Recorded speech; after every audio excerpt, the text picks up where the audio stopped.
Hello guys! Good morning sa inyong lahat. Narito tayo sa panibagong episode na ating pong tatalakayin tungkol po sa ignition coil. Bago po ang lahat mga kaibigan, ipapaalam ko po muna sa inyo kung ano ba talaga ang trabaho nito ignition coil sa makina. Ano po? Bakit po baga may ignition coil at bakit po ginagamit ito sa isang sasakyan? Ano po mga kaibigan? Ang pagkakaalam ko po dito sa ignition coil mga kaibigan, ito po yung nag-i-ignite, ano po, ito po yung may coil sa loob. Pag pumasok yung 12 volts dito, at ito yung naka-negative, pag once in-spark po ninyo ito, magkakaroon ito ng field effect sa loob. Meron ito sa loob na rewind. Meron itong output dito, high tension, magiging high tension. Ito na po yung nagbibigay ng high tension, papunta na po ito sa distributor, ano po. Ibubuga naman ang distributor, papunta naman po sa spark plug. Tatalakayin po dito natin mga kaibigan kung ano po ang function at saka yung connection electrical para po umando rin sa sasakyan mga kaibigan. Simulan na po natin ang pagtuturo. Yan po mga kaibigan, narito po yung ignition coil. Ito po na ilalarawan po natin na yung actual at saka yung diagramming. Ito na po yung ignition coil. Ito na po yung actual mga kaibigan. Una po, lagyan po muna natin ng supply mga kaibigan. Kung paano po gagana yung kuryente. Una po, number 1 po natin gagawin. Maglalagay po tayo ng battery. Ano po? Yung battery po mga kaibigan ay 12 volts lang ito. 12 volts. Automatic mga kaibigan sa 12 volts. Yan. Yung maliit na terminal ng battery, ground. Ground po yan. Ito na po yung positive. Maglalagay tayo mga kaibigan ng fuse.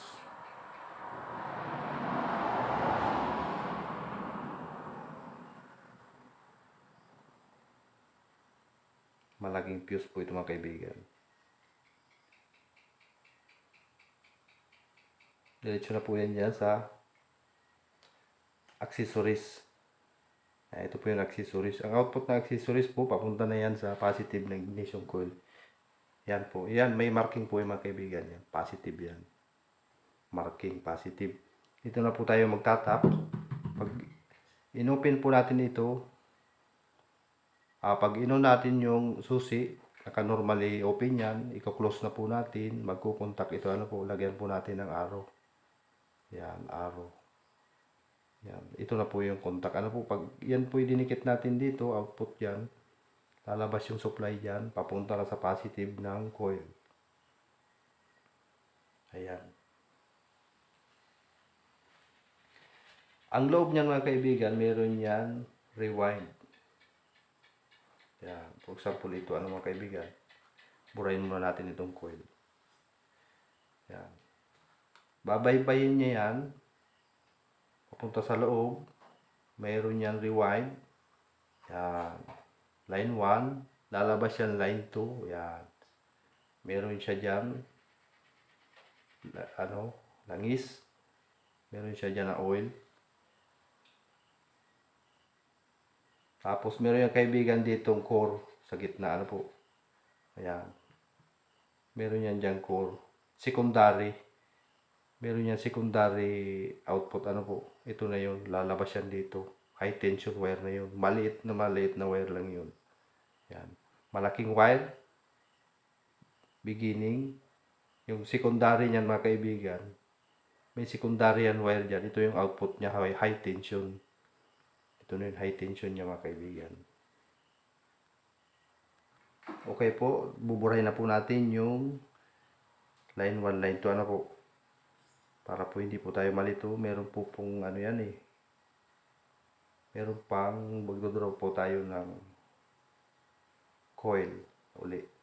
Ito po yung meron po yan dyan alambre.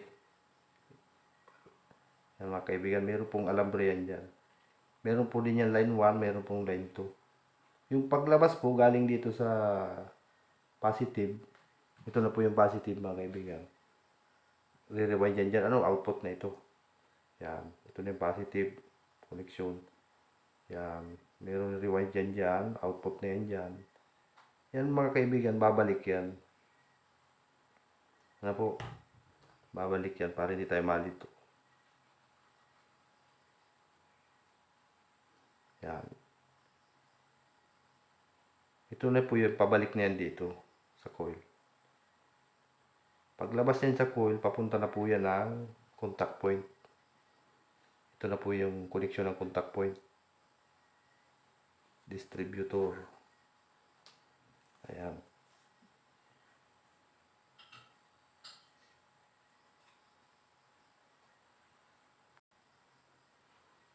Papunta po sa contact point, meron pong isolator yan dito.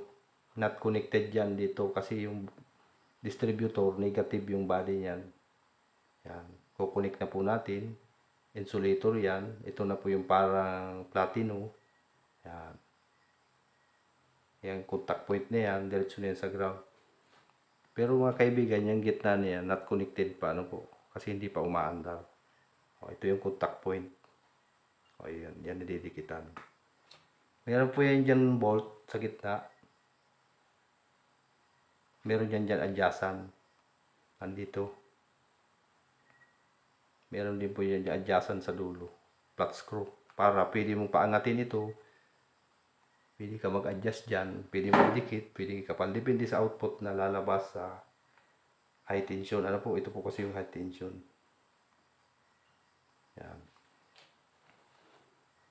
Ito yung unang ito na po yung pointer. Ano po? Ito yung pointer niya. Meron siya sa gitna. May carbon yan sa gitna. Doon sa gitna. Tapos may takip po yan dyan. Ito na po yung pointer. Numberan po natin yung pointer. Ito na po yung magiging 1 natin. Firing order po ito ng ano, for example, Toyota, ano po. For example, Toyota 4K. 1, 3, 4, 2. Firing order, ano po, gasoline. Numberan po natin para hindi tayo malito. 1, 3, 4, 2. Yan na po yung rotation ng ignition coil. Ano po? Yan yung rotation. Pag-iikot.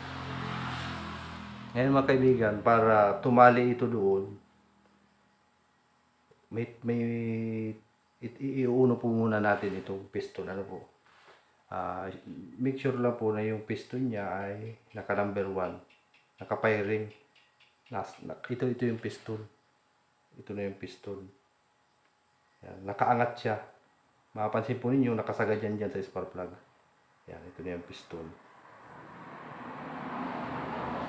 Nanambiran po natin mga kaibigan. Ito yung magiging 1. Ito yung magiging dito natin sa tapat ilagay. Yan. Ito yung magiging 1, 3, 4, 2. Yan. Kung mapapansin natin mga kaibigan, yung piston, yung mga posisyon ng piston, for example, ito na yung piston. Pagka inikot natin yung makina, ito yung unang nakaangat. Pag inikot natin uli, bababa yung arrow dito sa kabila. Ano po? Bababa ito. Papunta yan dyan sa baba. Ang pointer naman yan is magiging number 3. Ito yung number 3. Yan susunod na aangat. Pag inikot natin uli yan, ang tatamaan na naman ay yung number 4. Yan, number 4. Tatama naman yan dito sa number 4 natin. Ano? Yun yung kasunod. Ito na mga kaibigan. Ito naman yung kasunod na aangat. Ang pinakahuling aangat dyan, yung pinakamababang piston, ito. Number 2. Yan, number 2. Ganyan yung ikot niya. Ano po? Yan, yung arrow. Yan yung arrow.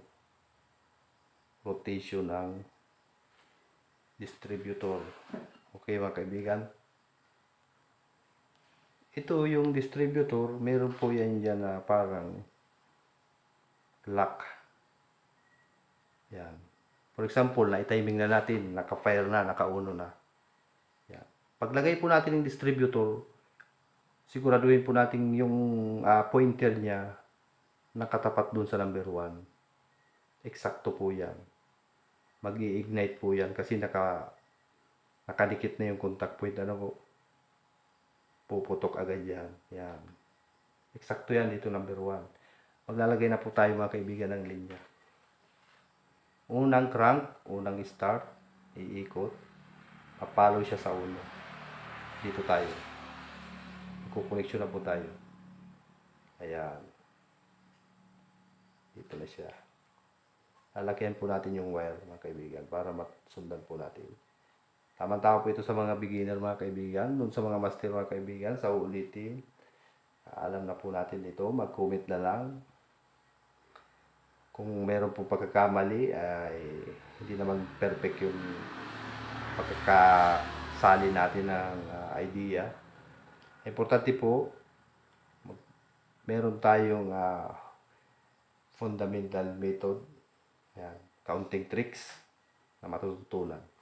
Okay, dako na po tayo. Second, turn, crank uli. Tatapat na siya sa tres. Ito na po yung tres. Yan, kukunik na po natin. Yan, not connected natin. Ano po, para hindi malito. Yan. Ito na yung number 3. Tap na po natin. Yan. Yan. Iikot uli siya.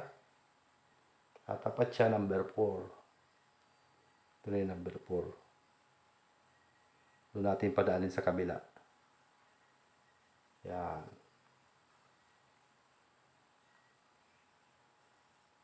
Ito na yung number 4. Ano po? May huling ikot pa po. Isang round na siya. Complete rounds na siya. Yan. May bakante pa pong isa. Yan yung huli. Huling iikutan.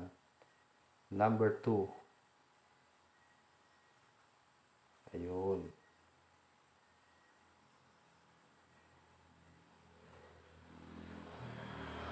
Yan mga kaibigan. Complete na po yung function niya. Itatap na po natin yung pinakang high tension. Ito na po yung nagsusupply po talaga ng kuryente. Yan, sa lahat na yan. Pagka umikot po yan at meron po yung parang burubundok, meron po yung kanto-kanto. Kung ilan yung firing yan, apat din yan. Kanto-kanto. Angat baba lang po siya. Gumaganyan-ganyan siya. Oh.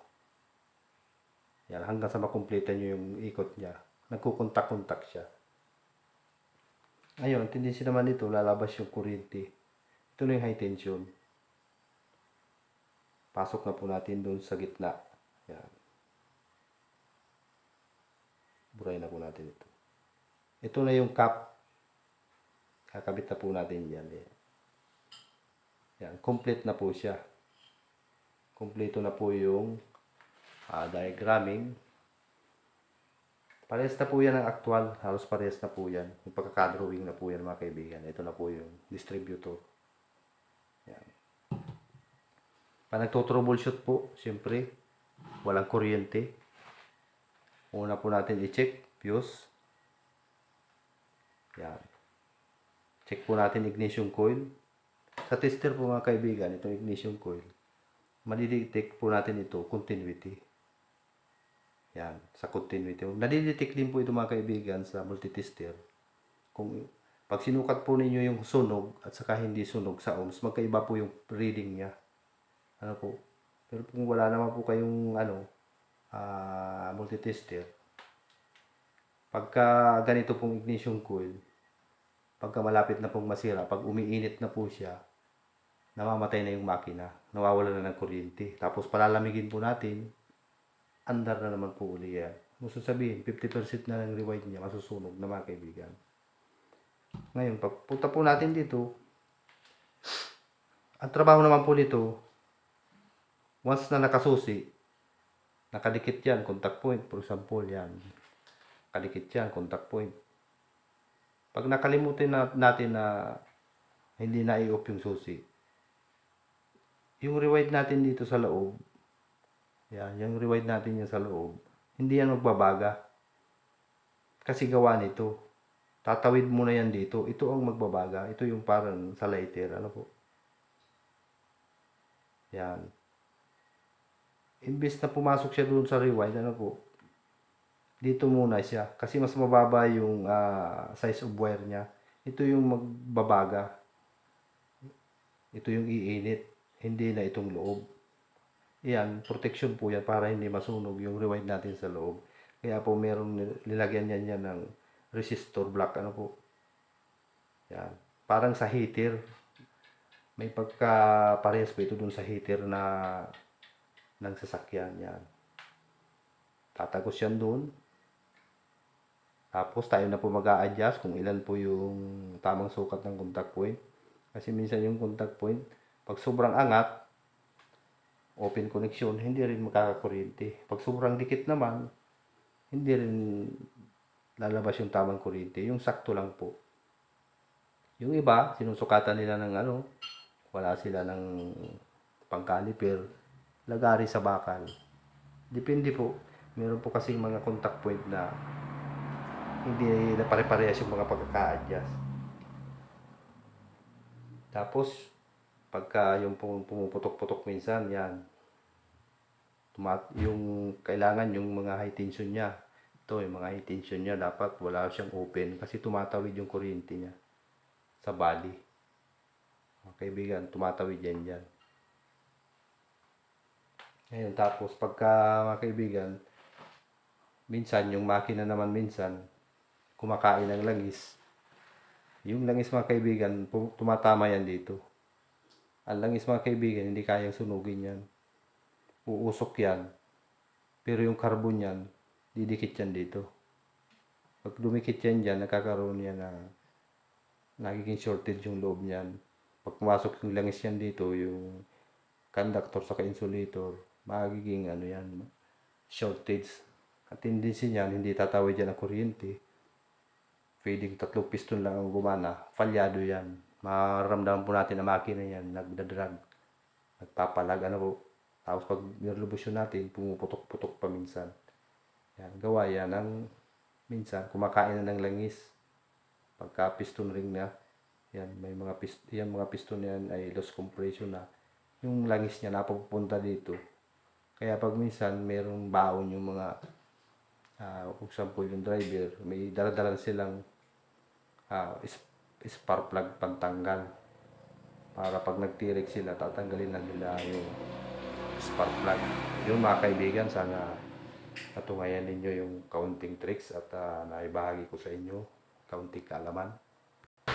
Okay po mga kaibigan, maraming salamat po sa pagsubaybay sa aking YouTube channel. Huwag pong kalilimutan na i-subscribe ang aking channel. Huwag pong kalimutan na pindutin yung notification bell para updated tayo sa panibago ko pong video. At yung pong mga binibigay ko po sa inyo mga diagramming, pwede po ninyong screenshot na lang o kaya picturean. Meron naman po ako mga kompleto po yun sa aking video, may mga diagramming. Kung kayo po ay gusto matuto ng mga fundamental method, mga diagramming, hanapin lang po ninyo sa aking mga video, kompleto po yan. Tingnan po niyo yung mga diagramming. Napakahalaga po nito mga kaibigan, actual po yan. Makikita po ninyo step by step yung mga pagwawiring ko po dyan. Sa actual po, halos magkaparehas lang po yan. Kaya na po ito talagang mas malinaw na may paliwanag po natin yung mga pagtuturo. Ano po mga kaibigan, maraming salamat po sa inyong mga pagtuto. At suporta na ibinibigay niyo po sa akin. Maraming salamat po sa mga subscribe sa aking channel. Mag-ingat po tayong lahat. Maraming salamat po.